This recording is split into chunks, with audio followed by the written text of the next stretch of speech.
When was the last time you checked the balance of your savings account? Not yesterday. Not last week. Right now? Because what you are about to hear sounds impossible, yet it happened to a man whose entire career was built around stopping criminals.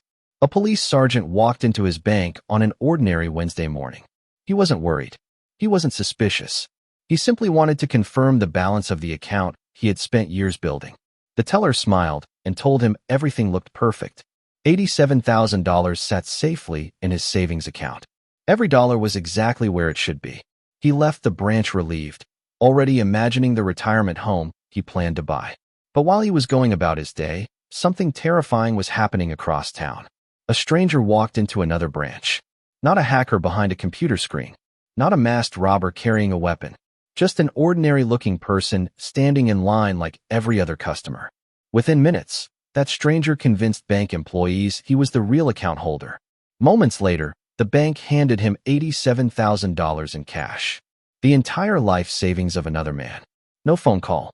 No emergency alert. No warning. No verification from the real customer. Just stacks of cash sliding across a counter to someone who had absolutely no right to receive it. Imagine checking your account in the morning and seeing your savings untouched. Then imagine returning the next day and discovering almost everything is gone. That is exactly what happened. The police sergeant returned to the bank expecting to withdraw money for a down payment. Instead, he was told his account balance was only a few $100s. At first he thought there had been a mistake. Then he thought maybe the bank system was down. But when the manager pulled up the transaction records, the nightmare became real. Someone had already withdrawn nearly every dollar he owned. Security footage showed a complete stranger leaving the branch carrying a bag filled with cash. The money was gone. The criminal was gone. And the bank's first response was even more shocking than the theft itself. They claimed the withdrawal had been processed correctly. Think about that for a moment. A stranger walked into a bank and left with another man's life savings, and the institution trusted to protect that money insisted its procedures had been followed. But the question that should terrify every viewer is simple. If this could happen to a veteran police sergeant, how many ordinary people are only one fake ID away from losing everything?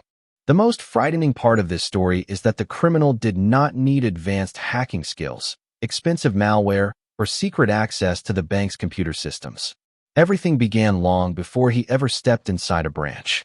Somewhere on the dark web, personal information was already available for sale. Names, addresses, social security numbers, dates of birth, phone numbers, and even answers to common security questions are exposed in data breaches every year. Criminals collect this information piece by piece until they have a complete profile of their target. Once they know enough, they create a fake identity that looks surprisingly real. The name is real. The account details are real. The personal information is real. Only one thing is fake: the person standing in front of the teller.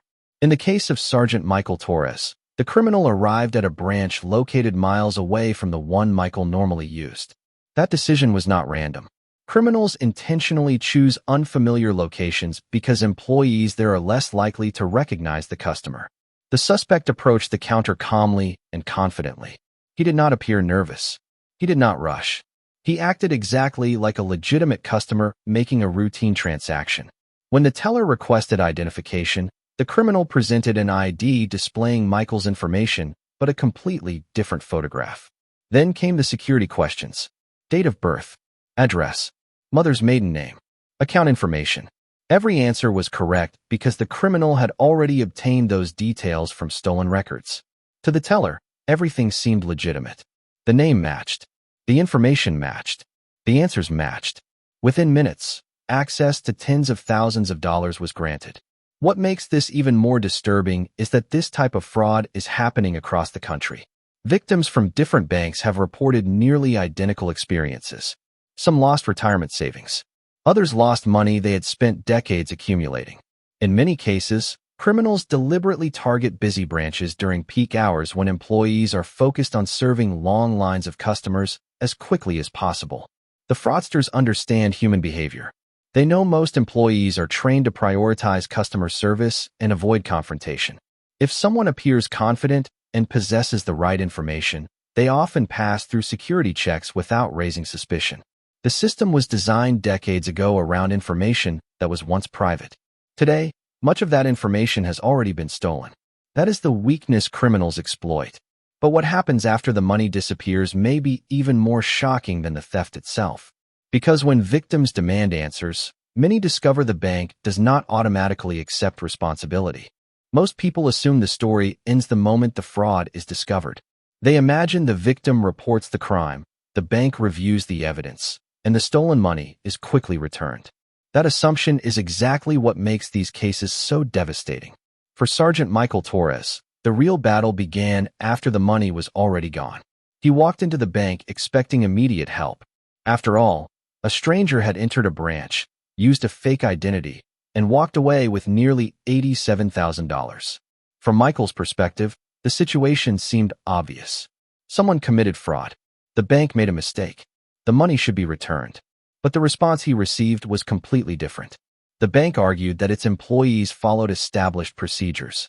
The person who withdrew the money presented identification, answered security questions correctly, and completed the transaction according to internal policy. In other words, the bank claimed its staff did exactly what they were trained to do.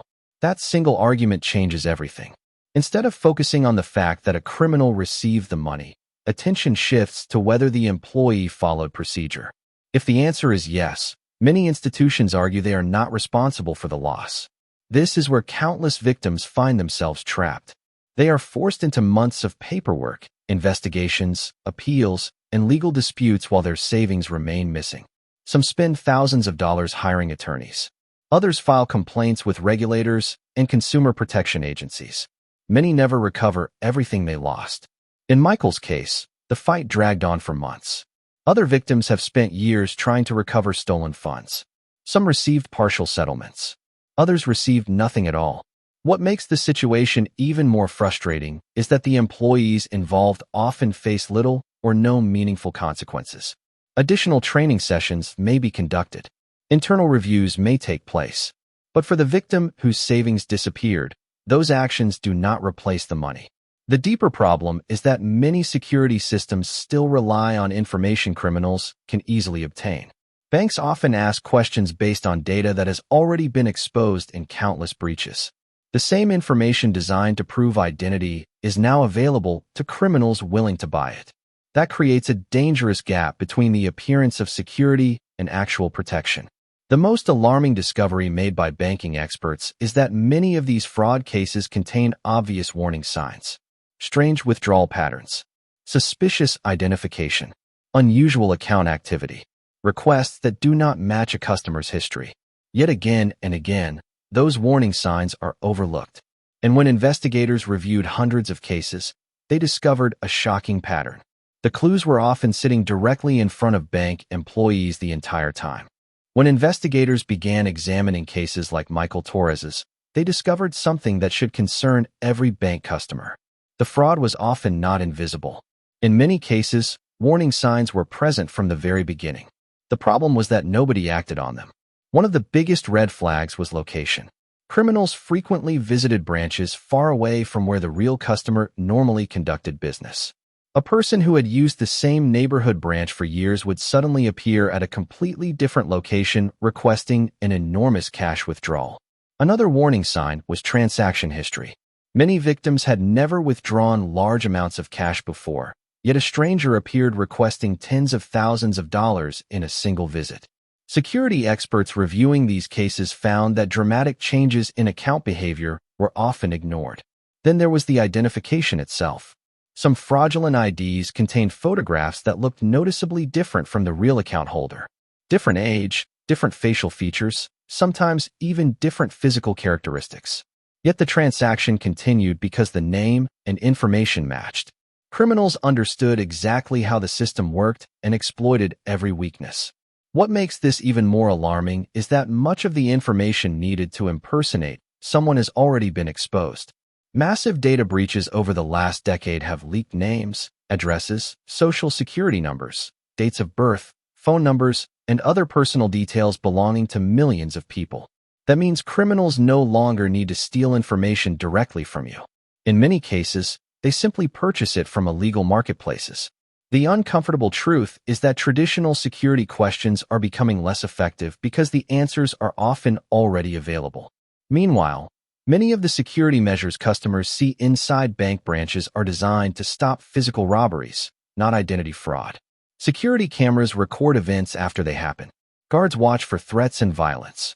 Reinforced glass protects employees. None of those measures stop a well-prepared criminal from calmly walking to a teller window and pretending to be someone else. So what can you do to protect yourself? First, set account alerts that notify you immediately whenever money is withdrawn or transferred. Second, establish withdrawal limits whenever possible. Third, monitor your accounts regularly instead of waiting for monthly statements. Fourth, consider using unique security phrases that cannot be discovered through public records or data breaches. Fifth, respond immediately to any suspicious activity because time often determines whether money can be recovered. The most important lesson from this story is simple. Never assume your money is automatically safe just because it sits inside a bank. The greatest threat may not be a hacker on the internet or a masked robber at the door. It may be a stranger carrying a fake ID, walking confidently into a branch, and convincing someone else that they are you.